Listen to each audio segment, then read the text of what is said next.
প্রথমেই দেখে নেব আজকের 50টি তাজা খবর। শুরুতেই শিরোনাম। নিজের পঞ্চায়েতের সামনেই কান ধরে ক্ষমা চাওয়ানো হলো উপপ্রধানকে, মাথায় ফাটানো হলো ডিম। উস্কানিমূলক মন্তব্যের অভিযোগ, 6.5 ঘন্টা জিজ্ঞাসাবাদের পর সিআইডি দফতর থেকে বেরোলেন অভিষেক। হয়ে গেল বুমেরাং, উদ্ধার করেছিলেন গরিবের ত্রাণের সামগ্রী ট্রিপল, তবু 4 নেতাকে শোকজ করল বিজেপি।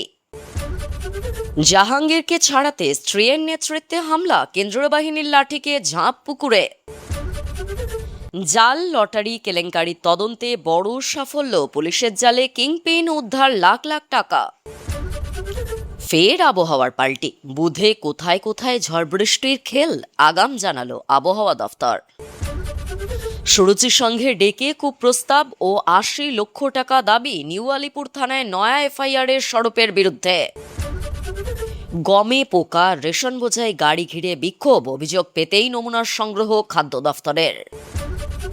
87 দিনের মাথায় ভাঙড় বিস্ফোরণ কাণ্ডে চার্জশিট জমা দিল এনআইএ, মূল অভিযুক্ত হিসেবে উল্লেখ শওকতের নাম। মুখ্যমন্ত্রী শুভেন্দু অধিকারীর পুলিশকে তৃণমূলের দলদাস আখ্যা দিয়ে থানা ঘেরাও করে তুমুল বিক্ষোভ দেখালেন বিজেপি নেতাকর্মীরা। ভারত জাপানের যুগলবন্দি ঝটকা দেবে চীনকে, দক্ষিণের এই রাজ্যে গড়ে উঠবে বিরল খনিজের সাম্রাজ্য। 5 কোটির মাদক উদ্ধার নাকি সাজানো নাটক, রাজস্থানের আদালতে চরম খাড়ায় 100 মধ্যপ্রদেশ পুলিশ। মুসলিম পাড়ায় মাত্র 5 ভোট তৃণমূলের, রাজারহাট নিউটাউনের ফল চ্যালেঞ্জ করে হাইকোর্টে তাপস। বায়ুসেনা অফিসারের স্ত্রীকে মাদক খাইয়ে ধর্ষণ, জোর করে ধর্মান্তকরণ, নাগপুরে ধৃত 2। খান স্যার শিক্ষক নন, 1 নম্বরের প্রতারক, পাকিস্তান ও নেপাল যোগের মারাত্মক দাবি তুলে সরব বিজেপি বিধায়ক। বাংলায় এবার ডিম থেরাপি আতঙ্ক, কুণাল ঘোষের ওপর হামলার পর অমিত শাহের দ্বারস্থ সৌগত। চাপের মুখে অভিষেক, ইডি সিআইডি ম্যারাথন জেরা চক্কর, টিএমসির ভাঙন রুখতে স্পিকারের সঙ্গে দেখাই হলো না। কোনো স্কুল শিক্ষকই আর টিউশন পড়াচ্ছে না, আমরা চাই, মা বাবাদের নিয়ে জেলা শাসকদের অফিস ঘিরে ফেলল পড়ুয়ারা। শুধু ডান দিকে তাকালে তো স্পন্ডিলাইটিস হওয়ার কথা, নাম না করে বিমান বন্দ্যোপাধ্যায়কে খোঁচা ঋতব্রতর। কলকাতায় আরবাজ খানের গাড়িতে হঠাৎ অনুপ্রবেশ, নিরাপত্তা বলয় ভেঙে ঢুকে পড়তেই চাঞ্চল্য। ব্যাংকশাল আদালতে শওকত মোল্লাকে লক্ষ্য করে ডিম ছুড়লেন আইনজীবীরা, উঠল চোর চোর স্লোগান। মমতার বাড়ির সামনে ডিম ছোড়ার ঘটনায় গ্রেফতার 2, রাতেই অভিযোগ দায়ের করেন কুণাল ঘোষ। আগের জন পর্যটক হয়ে আসতেন, আমি যা বলবো তাই করব, পাহাড়ে ডাবল ইঞ্জিন সরকারের সুফল বোঝালেন মুখ্যমন্ত্রী। বিধানসভা ভোটে ভবানীপুরে ভরাডুবি, কলকাতা হাইকোর্টে ফের ইলেকশন পিটিশন দাখিল মমতার। দখল নয়, কড়া হুঁশিয়ারি দিয়েছিলেন শ্রমিক, তার মাঝেই টালিগঞ্জের অরূপের অফিসে পাপিয়ার নাম। দোকানে চাইলেই আর মিলবে না কাফ সিরাপ, শিশু মৃত্যুর পর ওষুধ বিক্রিতে কড়া কেন্দ্র। মালদায় আম ভেবে কুড়াতে গিয়ে বোমা বিস্ফোরণে গুরুতর আহত 3 কিশোর, গুরুতর আহত 7ম শ্রেণীর ছাত্র। বোলপুরের টোল পণ্ডিত নাসির, টোল প্লাজা তৈরি করে তোলাবাজি, মাংসের দোকানের কর্মী থেকে কোটিপতি। সৌরভের বাড়িতে ইডি হানা বলে প্রচার, ফেসবুক পেজ মিথ্যে প্রচারের সীমা ছাড়ালো, দাদার অ্যাকশন শুরু। অভিষেকের কালীঘাটের বাড়িতে পৌঁছালো কলকাতা পুরসভার টিম, চলল মাপঝোঁক, তথ্য যাচাই, না মিললেই ব্যবস্থা। গত 3 বছর ধরে অ্যাকাউন্টে ঢুকেছে লক্ষ্মীর ভাণ্ডার, উলুবেরিয়ায় গ্রেফতার পুরুষ লক্ষ্মী। সানান্ডা থেকে পলাতক 10 লাখি মাও কমান্ডার, আস্থা নাকি বঙ্গে, পথ চেয়ে অসুস্থ মা। নার্সিং ছাত্রীদের বাথরুমে উঁকি, ভিডিও যুবকের, রামপুরহাটে হুলস্থুল, আটক অভিযুক্ত। ধর্মীয় ভাবাবেগে আঘাত, এবার বোরখা মন্তব্যে মহুয়ার বিরুদ্ধে অভিযোগ দায়ের। এছাড়াও রয়েছে আরো বেশ কিছু গুরুত্বপূর্ণ খবর, পুরো বিস্তারিত জানতে ভিডিওটি শেষ পর্যন্ত শুনুন। পঞ্চায়েতের সামনে হাত জোড় করে ক্ষমা চাইলেন তৃণমূলের উপপ্রধান এবং পঞ্চায়েত সমিতির সদস্য, মাথায় ফাটানো হলো ডিম, নিজেদের কৃতকর্মের জন্য প্রকাশ্য দিবালোকে চাইলেন ক্ষমা। ভাইরাল হলো ভিডিও, ফের কান ধরে ক্ষমা চাওয়ানো হলো তৃণমূল নেতৃত্বকে। প্রকাশ্যে দিনের বেলায় নিজের পঞ্চায়েতের সামনেই কান ধরে ক্ষমা চাওয়ানো হলো উপপ্রধানকে। ছাড় পেলেন না পঞ্চায়েত সমিতির সদস্য, তাকেও কান হাত জোর করে ক্ষমা চাওয়ালেন ক্ষুব্ধ জনতা। হুগলির হরিপালে শ্রীপতিপুর ইলিপুর গ্রাম পঞ্চায়েতের উপপ্রধান সঞ্জয় ধারা, পঞ্চায়েতের সদস্য ও পঞ্চায়েতের সমিতির সদস্য নিতাই মুখার্জি সহ একাধিক তৃণমূল নেতৃত্বকে চাওয়ানো হলো ক্ষমা, ফাটানো হলো ডিম। সাধারণ মানুষের পাশাপাশি উপস্থিত ছিলেন বিজেপি নেতৃত্ব। তৃণমূল জামানার পতন হতেই একের পর এক দুর্নীতির অভিযোগ উঠছে তৃণমূল নেতৃত্বের বিরুদ্ধে। দিকে দিকে জনরোষ আছড়ে পড়ছে তৃণমূল নেতাদের ওপর। কোথাও ডিম ছুঁড়ে মারা হচ্ছে, তো কোথাও তৃণমূল নেতাকে দেখলেই চোর চোর স্লোগান। আবার তৃণমূল নেতাদের কান ধরে উঠবোস করাতে দেখা যাচ্ছে ক্ষুব্ধ বাসিন্দাদের। একই ছবি দেখা গেল হরিপাল শ্রীপতিপুর ইলিপুর গ্রাম পঞ্চায়েতে। অভিযোগ, বিধানসভা ভোটের রেজাল্ট বেরোনোর পর থেকে পঞ্চায়েতে কাজ করাতে এসে ফিরে যেতে হচ্ছিল এলাকার মানুষকে। পরিষেবা থেকে বঞ্চিত হচ্ছিল তারা। এদিন পঞ্চায়েত অফিসের সাধারণ মানুষ এবং বিজেপির কর্মীরা হাজির হয়ে উপপ্রধান এবং পঞ্চায়েতের সদস্যকে সামনে পেয়ে বাইরে বার করে নিয়ে এসে মাথায় ডিম ফাটায়। এরপর হাত জোড় করে ক্ষমা চান তৃণমূল নেতারা। এই ছবি মোবাইলে বন্দি করে নিমেষে ছড়িয়ে দেওয়া হয় সর্বত্র। ভাইরাল হয় ভিডিও। 24 ঘন্টার ব্যবধানে ফের হাজিরা দিতে হয়েছিল তৃণমূল কংগ্রেসের সর্বভারতীয় সাধারণ সম্পাদক অভিষেক বন্দ্যোপাধ্যায়কে। নিয়োগ দুর্নীতি মামলায় সোমবার ম্যারাথন ইডি জিজ্ঞাসাবাদের পর এবার নির্বাচন চলাকালীন উস্কানিমূলক মন্তব্য করার অভিযোগে সিআইডি তলবে হাজিরা দেন ডায়মন্ড হারবারের তৃণমূল সাংসদ। পূর্ব নির্ধারিত সময় মেনে মঙ্গলবার দুপুর 12টা নাগাদ কলকাতার ভবানী ভবনে সিআইডি দফতরে পৌঁছান তিনি। প্রায় 6 ঘন্টা পর জিজ্ঞাসাবাদ শেষে সিআইডি দফতর থেকে বেরোন অভিষেক। সূত্রের খবর, এই মামলা তদন্ত প্রক্রিয়া কোন পথে এগোবে এবং বক্তব্যের নেপথ্যে কী উদ্দেশ্য ছিল তা স্পষ্ট করতে ইতিমধ্যেই অভিজ্ঞ আধিকারিকদের নিয়ে একটি বিশেষ টিম গঠন করা হয়েছে। অভিষেক বন্দ্যোপাধ্যায়কে জিজ্ঞাসাবাদের জন্য একটি পুঙ্খানুপুঙ্খ প্রশ্নমালাও তৈরি করেন তদন্তকারীরা। ভবানী ভবনে একাধিক উচ্চপদস্থ অফিসারের যৌথ সওয়াল বা জিজ্ঞাসাবাদের মুখে পড়েছেন তৃণমূল নেতা। আজই এই মামলায় তার বয়ান আনুষ্ঠানিকভাবে রেকর্ড করা হতে পারে বলেও খবর ছিল। উল্লেখ্য, এর আগে বিধানসভায় সই জাল করার মামলায় তদন্তেও সিআইডি দফতরে হাজিরা দিতে হয়েছিল অভিষেককে। সম্প্রতি শেষ হওয়া 26-এর বিধানসভা নির্বাচনে প্রচার চলাকালীন বিজেপির শীর্ষ নেতৃত্বকে নিশানা করতে গিয়ে বেশ কিছু বেলাগাম ও বিতর্কিত মন্তব্য শোনা গিয়েছিল তৃণমূলের এই শীর্ষ সেনাপতির গলায়। তার মধ্যেই অন্যতম ছিল তার ডিজে বাজানো সংক্রান্ত একটি নির্দিষ্ট বক্তব্য। সিআইডির কাছে জমা পড়া অভিযোগে বলা হয়েছে যে অভিষেকের তৎকালীন বাচনভঙ্গি, শরীরী ভাষা এবং শব্দচয়ন আসলে উস্কানিমূলক এবং সাধারণ বিরোধী কর্মীদের প্রতি তীব্র হুমকি ছাড়া আর কিছুই নয়। এই বক্তব্যের জেরে নির্বাচনী মরশুমে আইন শৃঙ্খলার অবনতি ও উত্তেজনা ছড়ানোর অভিযোগ তুলে মামলা দায়ের করা হয়, যার তদন্তভার পরবর্তীতে সিআইডির হাতে সঁপে দেওয়া হয়। গ্রাম থেকে জেলা, জেলা থেকে মফস্বল, মফস্বল থেকে শহর কলকাতা, চতুর্দিকে তৃণমূল নেতা বিধায়কদের কার্যালয়, ওয়ার্ড অফিসে চলছে রেড।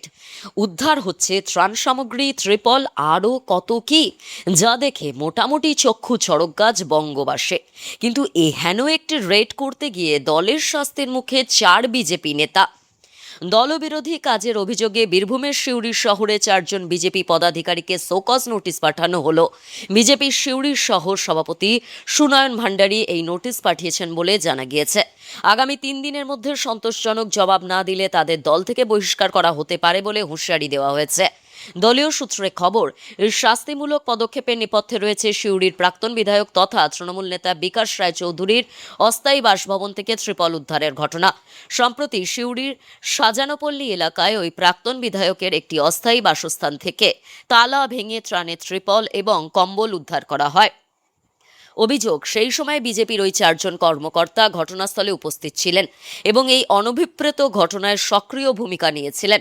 অন্যদিকে প্রাক্তন বিধায়ক বিকাশ রায়চৌধুরী দাবি করেছেন, তার বাড়িতে ত্রাণের ত্রিপল ও কম্বল মজুদ থাকার বিষয়টি তিনি আগেই লিখিতভাবে জেলাশাসককে জানিয়েছিলেন। এমনকি সেগুলির সরকারি হেফাজতে নেওয়ার জন্যও জেলাশাসককে অনুরোধ করা হয়েছিল।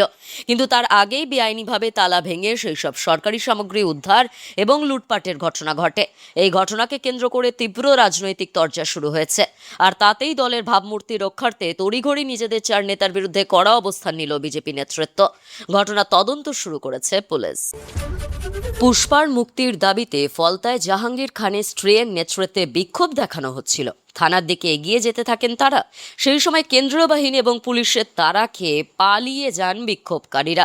সোশ্যাল মিডিয়ায় ভাইরাল ভিডিওয়ে দেখা গিয়েছে লাঠির ভয়ে লোকজন পিলপিল করে ছুটে পালাচ্ছেন। অনেকেই পুকুরে ঝাঁপ দেন।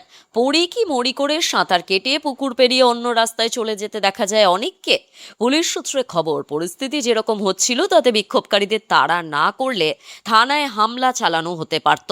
সেজন্যই কড়া পদক্ষেপ করা হয়েছে বলে পুলিশ সূত্রে খবর। আর পুরো ঘটনা নিয়ে বঙ্গ বিজেপির প্রাক্তন মিডিয়া ইনচার্জ তুষারকান্তি ঘোষ বলেন, আজ ফলতার চুপসা জাহাঙ্গীর খানকে জেল থেকে বের করতে তার স্ত্রী কিছু বিশেষ গুন্ডাদের নিয়ে থানায় আক্রমণ চালায়। পাল্টা তেড়ে যায় কেন্দ্রীয় বাহিনী আর পুলিশ। সবাই দৌড়, কিছু ভয়ে পুকুরে লাফ দেয়। এটাই আপনার একটার ভোটের ক্ষমতা। এমনিতেই সপ্তাহখানেক আগে পুষ্পাকে গ্রেফতার করেছে রাজ্য পুলিশের স্পেশাল টাস্ক ফোর্স। পুলিশ সূত্রে খবর, নেপাল সীমান্ত পেরিয়ে দেশ ছাড়ার চেষ্টা করছিলেন জাহাঙ্গীর। সেই সময়ই এসটিএফ এর জালে ধরা পড়েন। গোয়েন্দাদের কাছে আগে থেকেই তার সম্ভাব্য গতিবিধির সংক্রান্ত তথ্য ছিল বলে জানা গিয়েছে। সেই তথ্যের ভিত্তিতেই অভিযান চালিয়ে তাকে পাকড়াও করা হয়। নেপালে গিয়ে নাকি সন্তানকে স্কুলে ভর্তি করার পরিকল্পনাও করে ফেলেছিল জাহাঙ্গীর। দীর্ঘদিন ধরেই পুরুলিয়ার বিভিন্ন থানা এলাকায় জাল লটারির কারবার চলছিল বলে অভিযোগ সামনে আসছিল। যদিও এহেন অভিযোগ সামনে আসতেই তৎপর হয় জেলা পুলিশ প্রশাসন। পুরুলিয়া মফস্বল থানাসহ একাধিক থানা এলাকায় চলে অভিযান, কিন্তু বেআইনি কারবার নিয়ন্ত্রণে আনা যায়নি। পুরুলিয়ার নতুন পুলিশ সুপার দায়িত্ব নিতেই একেবারে উল্টো ছবি। এই কারবারের সঙ্গে যুক্ত কিংপিনকে পাকড়াও করল পুরুলিয়া জেলা পুলিশ। পুরুলিয়ার নিতুরিয়া থানার পুলিশ ওই 2 জাল লটারি কারবারিকে গ্রেফতার করেছে। পুলিশ জানিয়েছে, ধৃতদের নাম শক্তি যাদব ও গণেশ সাউ। ধৃত দুজনের বাড়ি যথাক্রমে নিতুরিয়া থানার আমডাঙ্গা ও রানীপুর গ্রামে। প্রথমজন বিক্রেতা এবং দ্বিতীয়জন এই চক্রের মূল সরবরাহকারী। প্রায় বছরখানেক আগে গা ঢাকা দেওয়ার পর পুলিশ তাকে গ্রেফতার করে। শুধু তাই নয়, ধৃতের বাড়িতে তল্লাশি চালিয়ে নগদ 10,42,000 টাকা বাজেয়াপ্ত করা হয়েছে। ধৃতদের রঘুনাথপুর মহকুমা আদালতে তোলা হলে তাদের 5 দিন পুলিশি হেফাজত হয়। পুলিশ জানিয়েছে, 2025 সালে 23 এপ্রিল জাল লটারি কারবার চালানোর অভিযোগে 2 জন বিক্রেতাকে গ্রেফতার করা হয়। উদ্ধার হয় প্রচুর পরিমাণে লটারি ও নগদ 22,000 টাকা। ওই ঘটনার পর থেকেই মূল অভিযুক্ত গা ঢাকা দিয়েছিল। রবিবার রাতে গোপন সূত্রে পাওয়া খবরের ভিত্তিতে তাকে পাকড়াও করেন তদন্তকারীরা। ধৃতদের জেরা করে এই চক্রের অন্যান্যদের খোঁজ শুরু হয়েছে।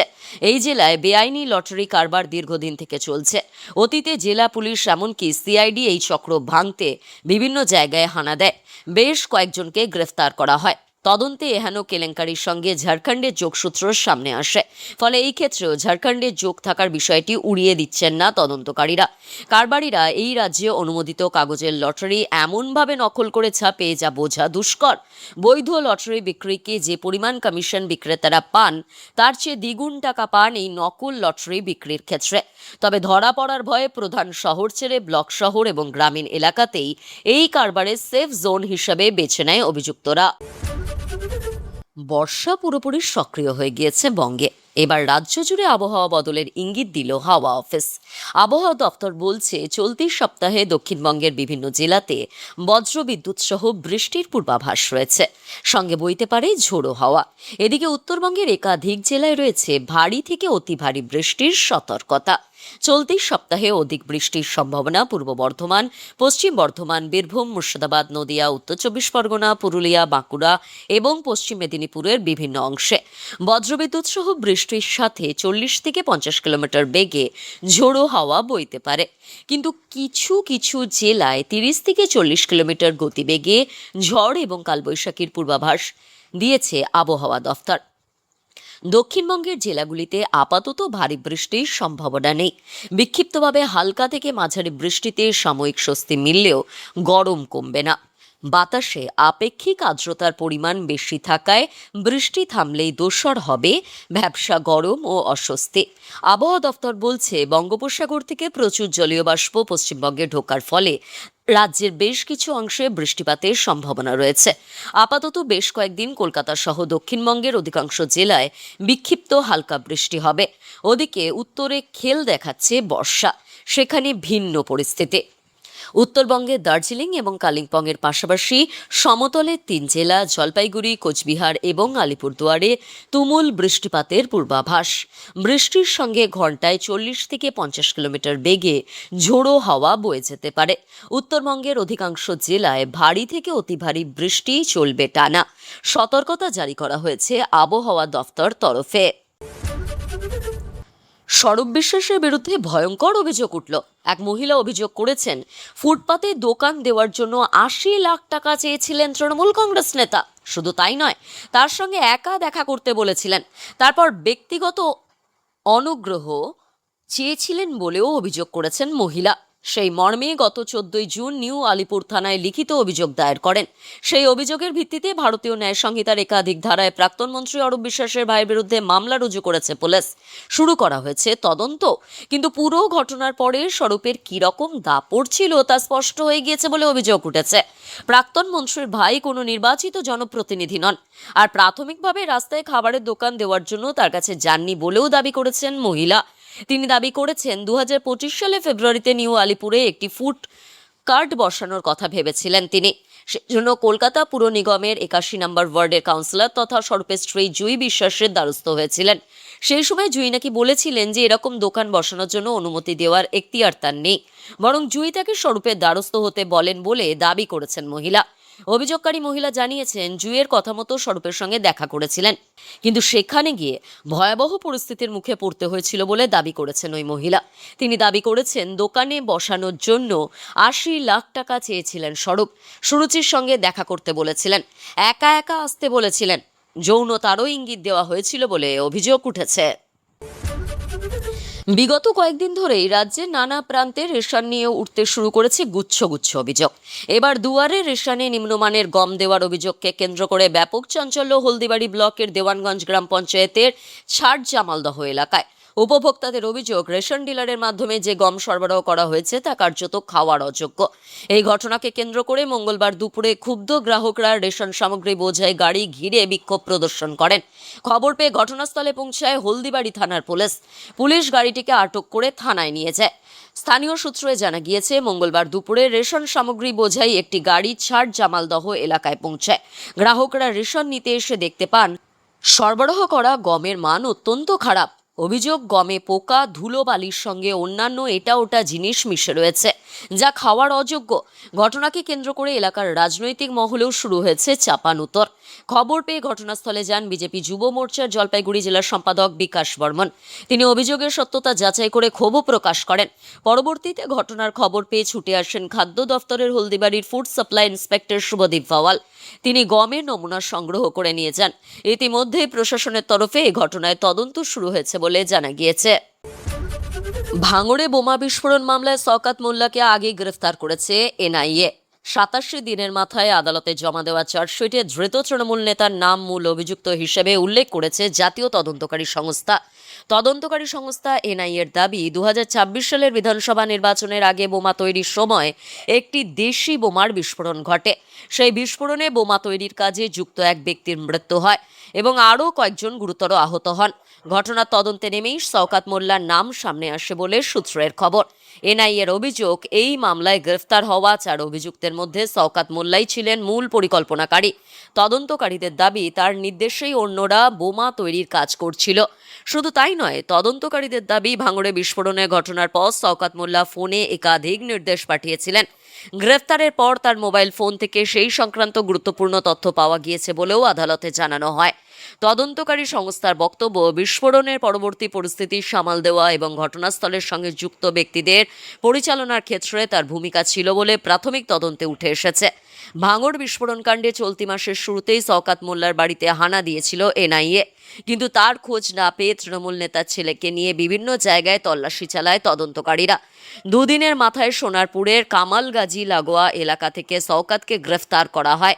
পরিবারের দাবি, আত্মসমর্পণ করতে আসার সময়ই এনআইএ শওকত মোল্লাকে গ্রেফতার করেছে। ভাঙড় বিস্ফোরণ মামলাকে কেন্দ্র করে ইতিমধ্যেই রাজ্যের রাজনৈতিক মহলে তীব্র বিতর্ক তৈরি হয়েছে। এখন তদন্তের পরবর্তী ধাপে কী তথ্য সামনে আসে এবং আদালত এই বিষয়ে কী সিদ্ধান্ত নেয়, সেদিকেই নজর রাজনৈতিক ও প্রশাসনিক মহলের। বিজেপি বাংলায় সরকার গঠন করলেও বাংলার পুলিশ এখনো তৃণমূলের হয়েই কাজ করে যাচ্ছে, এমন অভিযোগ এনে সোমবার পূর্ব বর্ধমানের জামালপুর থানা ঘেরাও করে বিক্ষোভ দেখালো বিজেপির একদল নেতা ও কর্মী।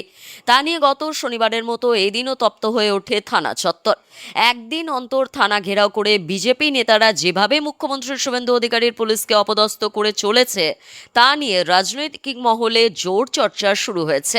পুলিশ ও স্থানীয় সূত্রে জানা গিয়েছে, দুই বিজেপি কর্মীকে মারধর ও খুনের চেষ্টার অভিযোগ ঘিরে গত শনিবার জামালপুরে ব্যাপক উত্তেজনা ছড়ায়।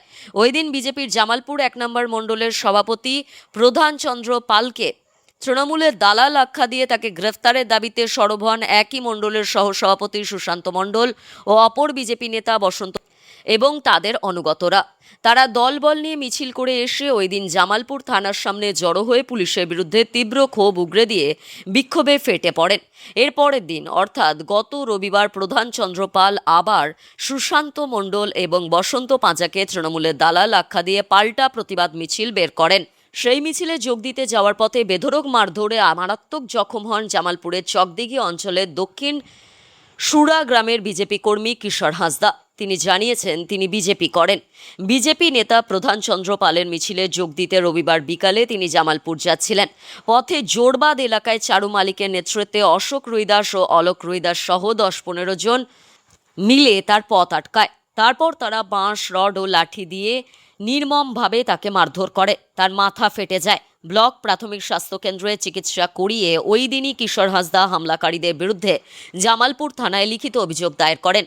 তার ভিত্তিতে মামলা রুজু করে তদন্তে নেমে পুলিশ দুই অভিযুক্তকে অলোক রুইদাস ও অশোক রুইদাসকে গ্রেফতার করে সোমবার বর্ধমান আদালতে পেশ করে। বিচারক তাদের জেল হেফাজতের নির্দেশ দিয়েছেন। আজকের গুরুত্বপূর্ণ ঘটনাগুলি এখানেই শেষ। পরবর্তী আপডেটের জন্য সঙ্গে থাকুন এবং সঠিক তথ্য পেতে অপেক্ষা করুন। ধন্যবাদ।